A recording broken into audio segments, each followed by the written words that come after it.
Welcome back to Homesteading with the Zimmermans, where we work hard and play hard on our little corner of land in Iowa. My husband and I were born and raised Old Order Mennonite, or horse and buggy Mennonite, as some refer to them as.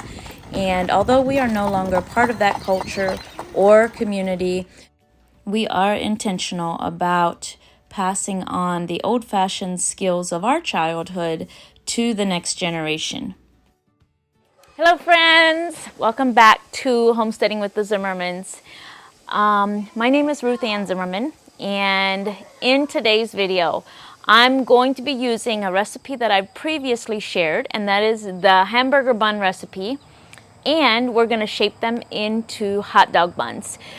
So the hamburger bun recipe has been one of the more popular recipes that I have ever posted on YouTube. And we use it for so many things. I use it for dinner rolls, hamburger buns, hot dog buns, pizza dough. It's just one of our go-to recipes. And it has been a very, very busy week on the homestead. One of the highlights of the week for the children, of course, was that some of their best friends from school, their family needed to get some corn in the freezer, so they went to my brother's and bought some sweet corn, and they brought it to our house, and my family worked together with them, and we got 24 quart bags of corn all done up for their freezer.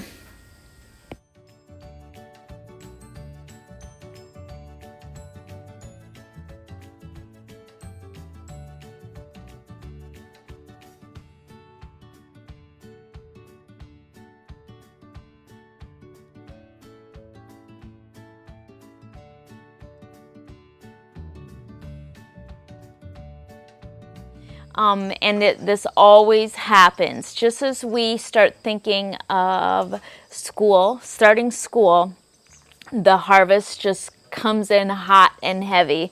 Right now, the tomatoes are coming on. I've still got green beans coming on. The raspberries have started.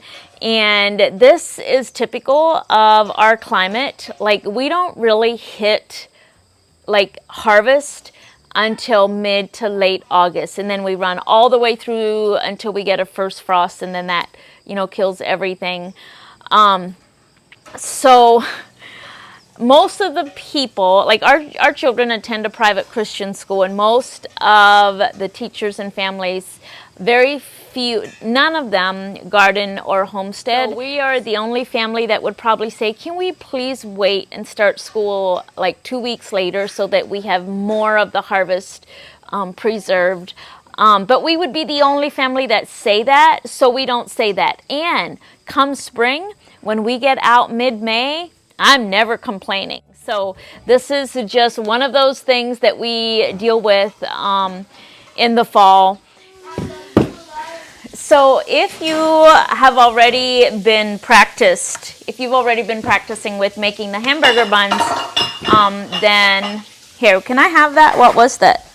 I want this then. Then you can probably skip right ahead to the shaping of the hot dog buns. But I'm still going to go through all the steps of making the dough. So the very first thing I do is I take 1/2 cup of melted fat. And you'll see me make a double recipe, but your recipe that you'll find the clickable, printable link in the description for is going to call for 1/2 cup, because that's a single recipe, but I'm making a double. So I need a whole cup, and today my fat of choice was tallow. The boys are cleaning up the kitchen for me. They've been a big help today. Yes. Milk, milk, milk. What did you have, Maxwell? These are the new movies. Yeah. Okay, hang on. There's a thing called Sound of Hope. It's PG. Oh yeah, we want to go see that one. And Harold and the Purple Coon, that's PG. Okay, excuse me. I want to see. I want to see them. Sound of Hope. Yeah. Yeah. Can I see? Mm-hmm. Maxwell, can you get me the honey from the pantry? So I'm just melting my tallow over here.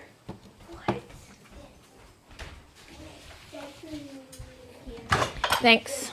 Okay, so now for my double recipe, I need a whole cup of fat. So I've melted this, and I'm just going to see if this is a whole cup. It really is. I didn't measure beforehand. I get so proud of myself when I just dish something out and I get the measurement exact. I like to think that that is the result of hours and hours and hours spent in this kitchen cooking from scratch. So I've got my 1 cup of tallow. And then I need 1.5 cups of water, and I'm going to use very hot water. Add it to my tallow. It's 1.5 cups, and then I need 1 cup of milk. I actually need 2 cups of milk. Now that my milk is cold, but I think the rest of my ingredients are hot enough that it'll still be warm. Okay, so when I say warm, I mean somewhere under 100 degrees. This mixture should be somewhere under 100 degrees, somewhere between 80 and 100. That'll just give your dough a nice hurry up if this isn't ice cold. So now we need 6 tablespoons of honey. You will only need 3. Maxwell, that cat came in again. I need 6 tablespoons of honey. You only need 3. And we're just going to guess. I need 2 teaspoons of salt. 1, 2. Yes, Maxwell, you may burn all that newspaper. And we're just going to get that honey and that salt all mixed together.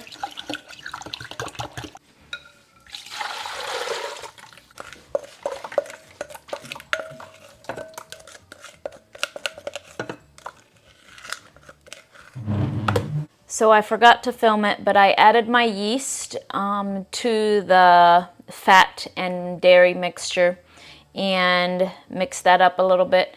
You're going to need 2 tablespoons of yeast if you're making a single recipe, 4 tablespoons if you're making a double recipe. And then don't forget that I have a link to my favorite Bosch mixer in the description for you. And so now we're going to let this set, just give the yeast a little bit of time to dissolve and activate. Don't forget Bosch mixer. The link to this Bosch mixer is in my description. And it will take your bread making to the next level. Here's the thing. If you've started making bread and things like hamburger buns for your family, and you know that it's something you're going to keep on doing, like you know that your family loves it, and you're at the point where you're making bread every week or every other week, you know, putting it in the freezer, this is a worthy investment because it's going to cut your time down. The time that you spend making bread is going to become so much less, and that's always a good thing. Always a good thing if you can start saving time. So we're going to let this set for a little bit, let it get foamy, and then we're going to start. The only thing we have left to add is our flour. Okay, once your yeast is foamy, then you're going to add half your flour. For you, that's going to be about 2 cups, and for me, that is 4 cups. And we're just going to mix this in really well.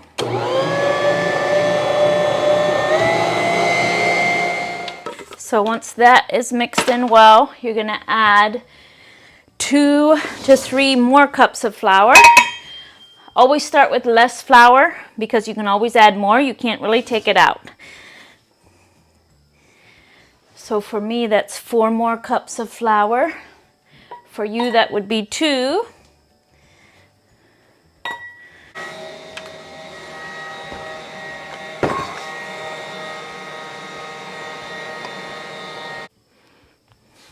Okay, so I'm going to add another cup of flour because this is still very sticky. For you, that would be another half cup.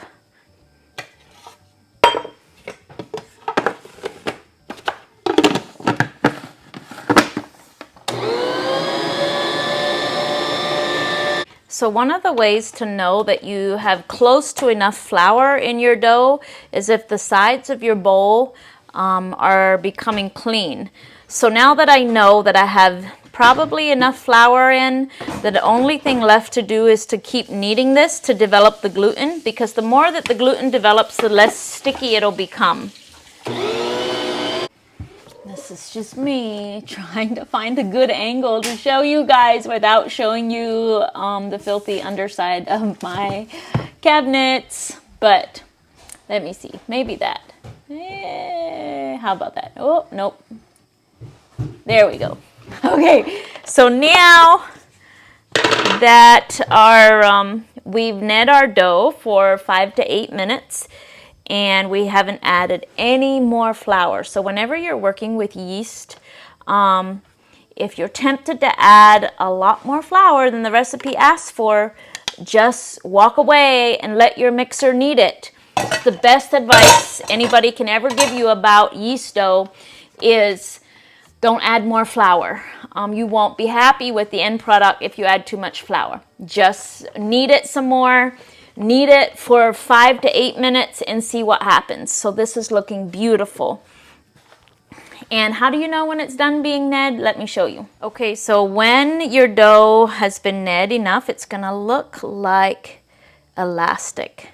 So it's gonna be stretchy, and it's gonna stretch quite a ways before it breaks like this.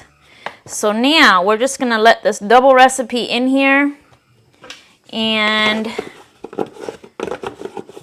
we're gonna close it up tight to trap the humidity in there, and we're just gonna let it set for 10 minutes. We're just gonna let that set for 10 minutes, and we're gonna go see how Maxwell's doing. He's gonna build a fire so we can have some hot dogs for supper.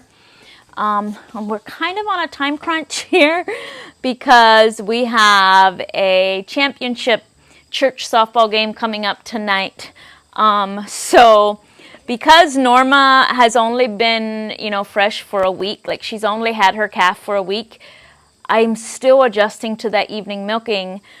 Because for, a couple months we didn't have to do evening milking. So I'm like, wow, I'm in the middle of filming and making these hot dog buns, and I still have to feed the family supper, and we still have to milk the cow and feed the calf and get to the softball game. So we don't do a lot of activities outside of the home, so we're not used to, having to rush our way through supper and chores. So Maxwell's got a nice fire start ready. You ready to start it, Maxwell? Yeah. Okay, why don't you start it, and then remember to put some really big logs on so that we have a lot of hot embers when it's time to put the hot dogs on, right? All right, go ahead. You'll make supper so I can go milk. I really wonder, you should have had a bunch. Do you have some tiny twigs down there? I put some under. Under the newspaper? Okay. It's still too early to go milking. We have to wait until 5 to milk. So we'll eat supper early and then milk.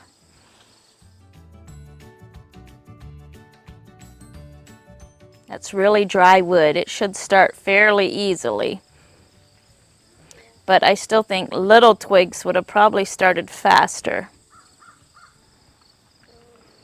The wind is helping you, isn't it? See, there it goes. You really needed a lot of tiny twigs. And you have to put the twigs on top of the newspaper, Maxwell. There it goes. It's on. It started? Yeah. I think it's still burning the newspaper. I see it. It's on the wood. That's sad. Well, let me give you some advice, okay? The tiny twigs have to be on top of your newspaper. I thought you said under. The newspaper has to be under everything. Because look at me, Maxwell. The fire burns up, okay?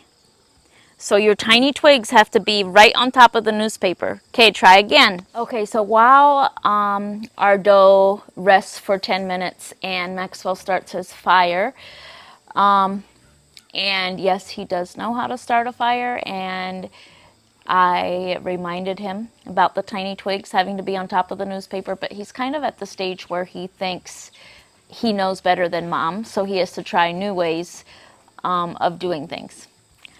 And it's a very common stage of childhood. I've been here 1, 2, 3, 4. This is my 5th time with this age child. So we'll just ride with it. It'll be okay. So talking about, I made a reel on Instagram, and on this reel I said, what if we change our way of thinking about the opposite of fast, cheap, and easy? So fast, cheap, and easy when it comes to food is, fast food, prepackaged food, processed foods.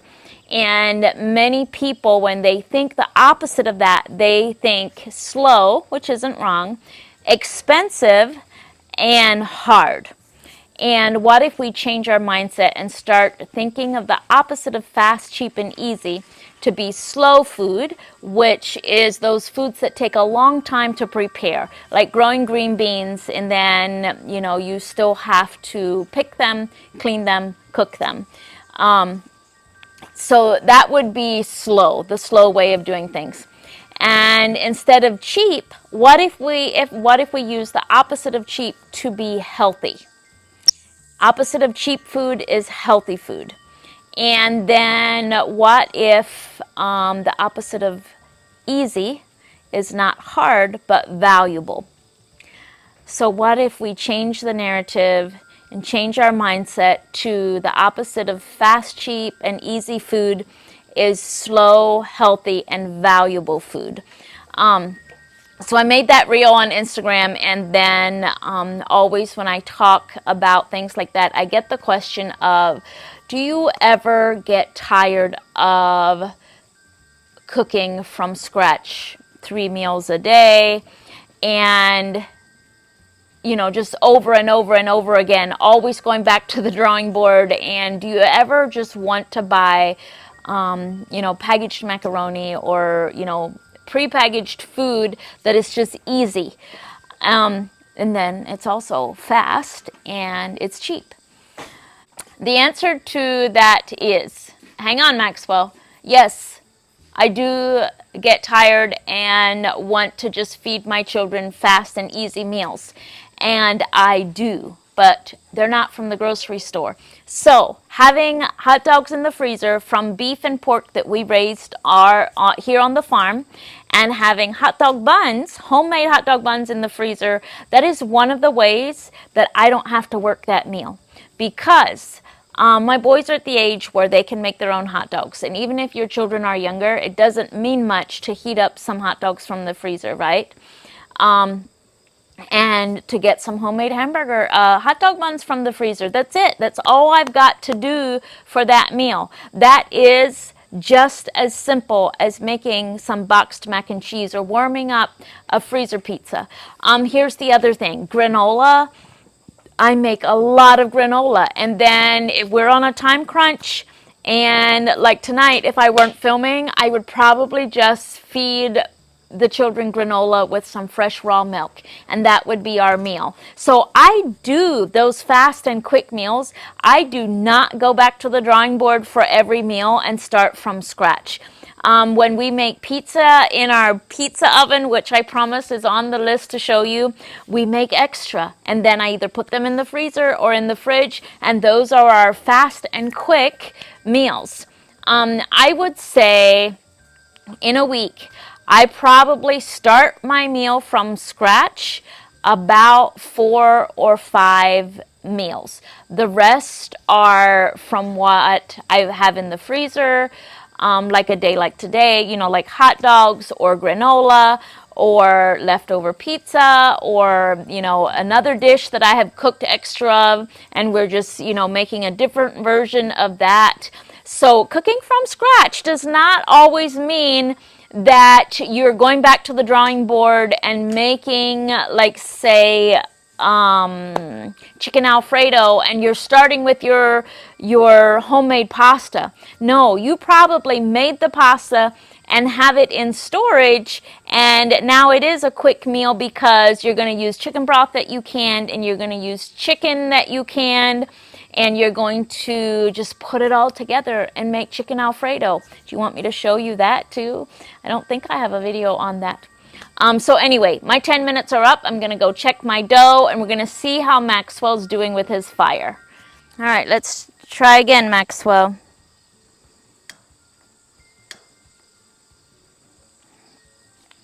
And this is our Brio smokeless fire pit. And one of the reasons that we got the Brio smokeless fire pit is because we didn't have to cut a hole in our patio to have a fire pit, because it comes with this base that you can set it on and it protects your patio, so we can move it wherever we want. And it burns, because of the way it's designed, it burns a lot hotter, and we have a lot less smoky bonfire issues with this. And this link is also in the description of this video.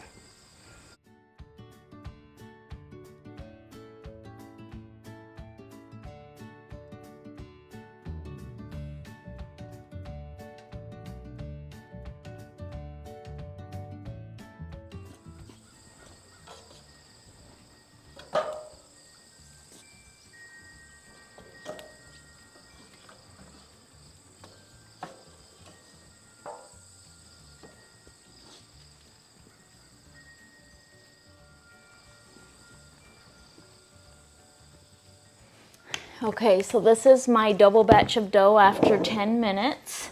If yours is not that big, it's probably because you made a single batch or your milk and water mixture was a little colder than mine. So we are going to roll this out, and I'm going to show you how I shape my hot dog buns.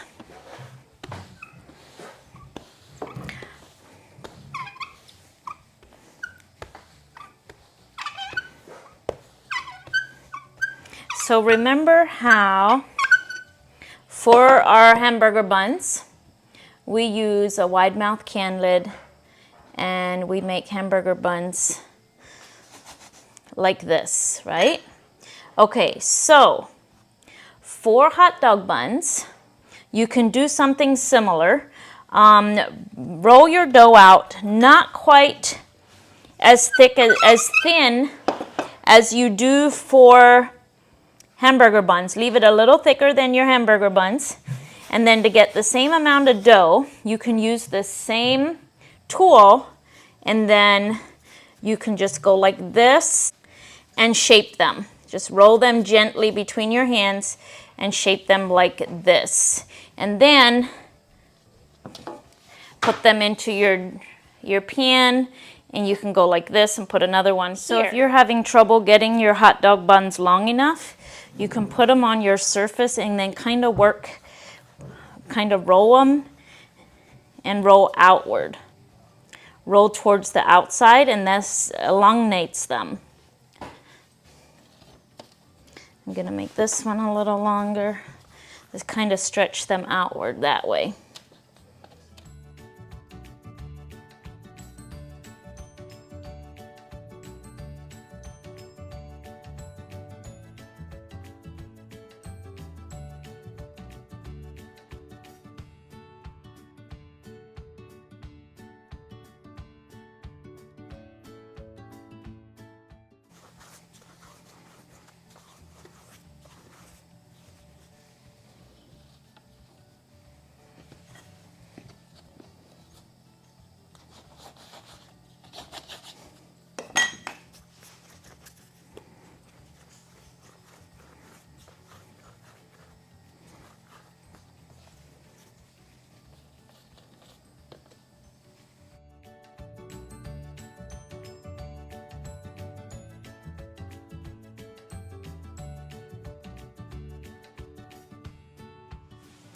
So one of the reasons that I still use my my can ring is because it gives me a uniform size of dough.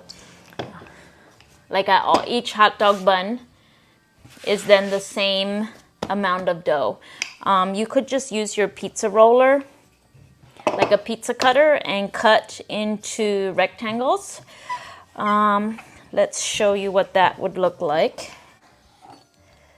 You could cut little rectangles like that. Cut them all the same size. These are probably a little too long. If we do that, then, okay. So let's put those there and see how those turn out.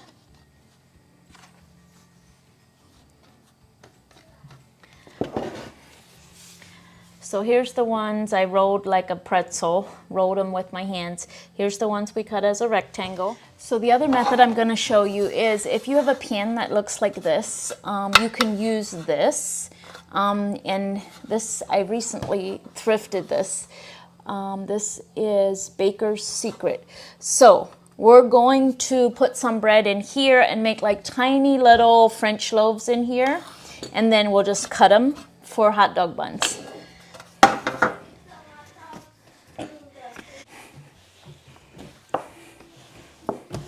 Okay, so I want to make 2 of these.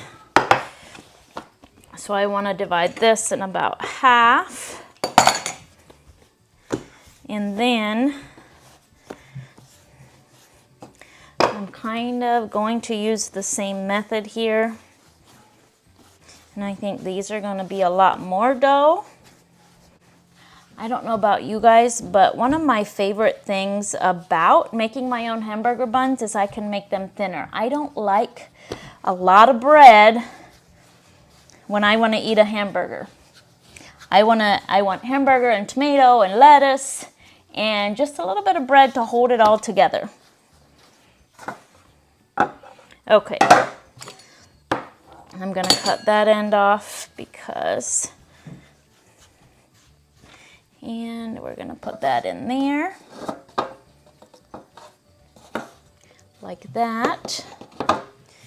And then we're going to do the same with this. So now we're just going to let these rise for about 30 minutes. And here's the little square ones that I cut. I mostly made them my favorite way, which is, using the wide mouth can lid. Because I find that way easier than weighing each piece, and this is my favorite way of making them. And I've not yet tried this way, so I'm anxious to see how this turns out, but I have a feeling that's going to be too much bread for my family. So we're going to let these rise for 30 minutes before we put them in the oven.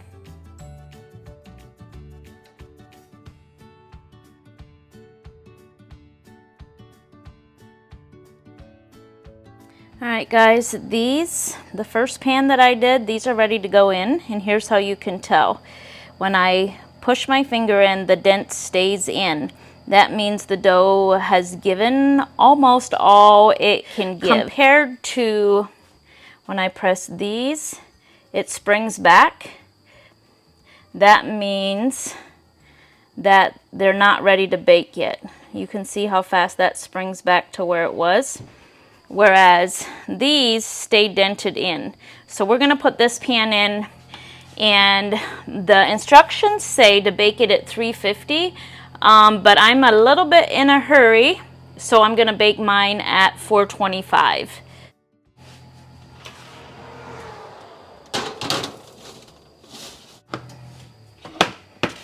And we're just going to give these a little more time because they're still pretty springy. And we're going to go check on Maxwell's fire.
So one of the ways to tell if your hot dog buns or any of your bread is ready is to take its internal temperature. And I like for my internal temperature to be around 200. And this was like at 190.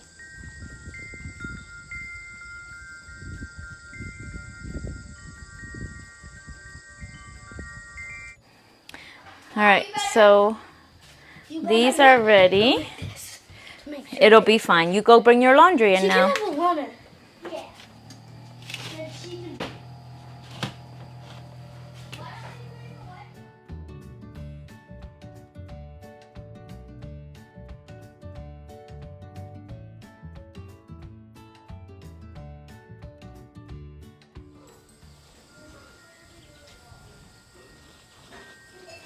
So then I just make a little slit and we put the hot dog right in there.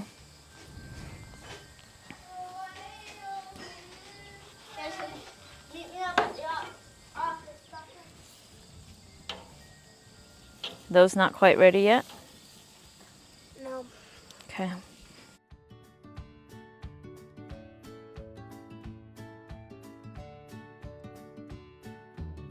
I have a gray one, Harrison. Is it good? Way better than this store bought. Can I have this? Yep, you may have that one. More than one plate. Just a sec, Mom. I'll be right there. So I always make a large batch of hot dog buns and put them in anything that we don't use fresh. We are going to put directly into the freezer, and we'll keep them in the freezer for up to 2 months.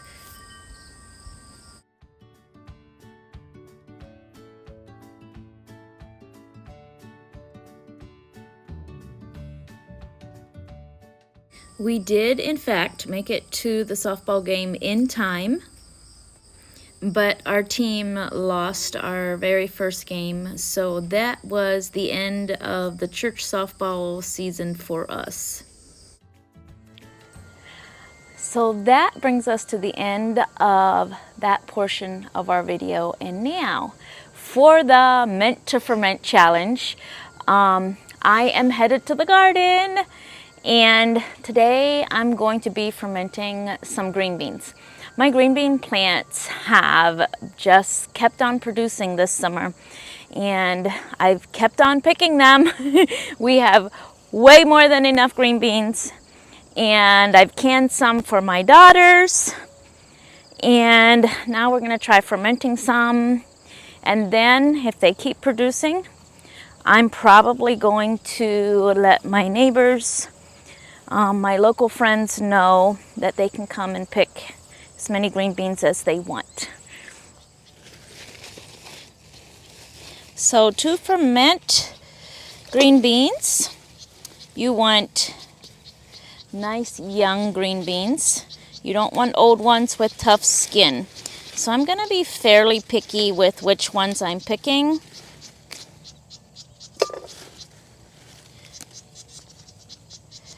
Anyway, I'm trying to find enough. There's a lot of green beans here. I'm trying to find enough to fill a quart jar of green beans. But I really just want I want the new ones. I don't want any older green beans, because those have a little bit of a tougher skin.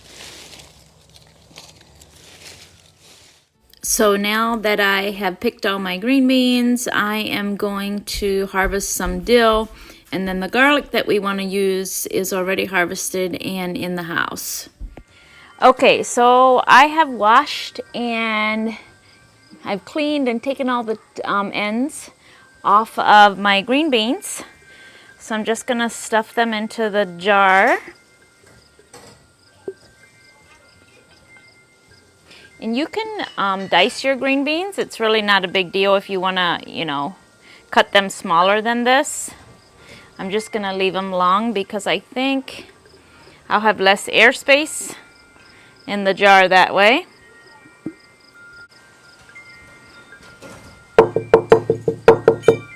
Some of these might be too long. They won't stay under the liquid. Those I'm gonna break in half, as they're too long. Because the garlic we grew this year was so big, I'm gonna cut it into a couple pieces.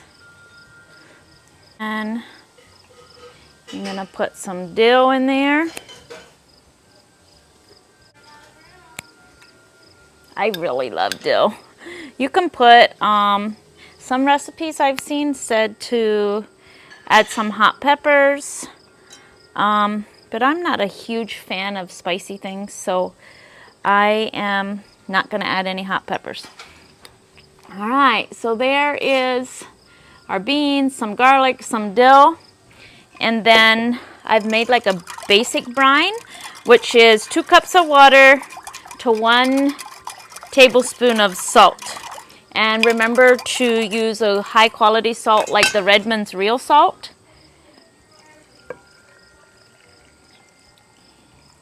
And 2 cups was plenty. Look at that, about just right.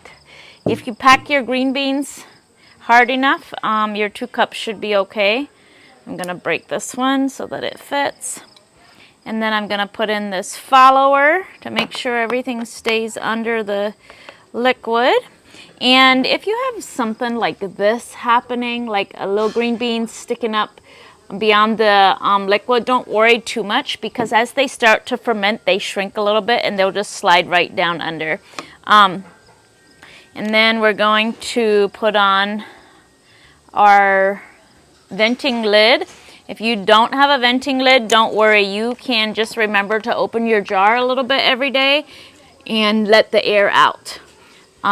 So there we go. We're going to let this, according to directions, we're going to let this set between 4 and 8 days. So let me see, what is today? I have these nice these lids. Let me set it at what day it is. Is today the 21st? Yes. Okay, so I'm gonna set this to the 21st so that when I start getting confused about what day I started these, I'll be able to check at the lid. All right, 4 to 8 days. And then I'm gonna bring my salsa out that I made last week and show you the salsa. Okay, so this is my salsa that I made last week. And so we let it set for 2 days. My very first batch of salsa that I made earlier this summer, I kind of forgot about it and it went 4 days and it was very, very fermented. So when they say 2 days for salsa, that's about just right for us, because I kind of forgot about this one again, and it was, so I made it on Thursday, and on Saturday, Hadassah came to me and she was like, Mom, your jar of salsa that is on the countertop is hissing. It's making hissing noises. And I'm like, oh my gosh, my salsa. And I came to look at it, and my venting lid was bulged, and it was like little bits of air were coming out of it. And I tasted it on that Saturday. I tasted it, and I'm like, oh my goodness.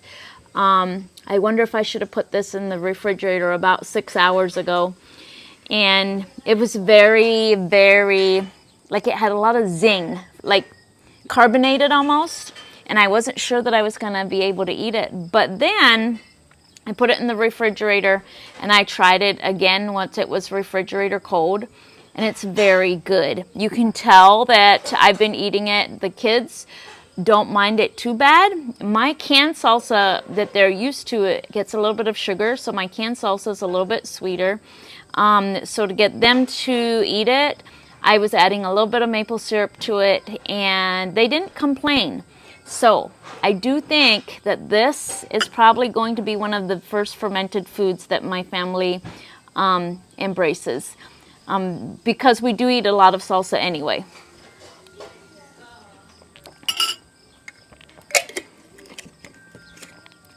It's a pretty good salsa recipe. Tastes a little more like vinegar than canned salsa, but otherwise the texture integrity is good. Things aren't super mushy. You can taste the different veggies. I do really like the salsa. So that brings us to the end of this week's video. Thank you everybody for watching, and we will be back next week.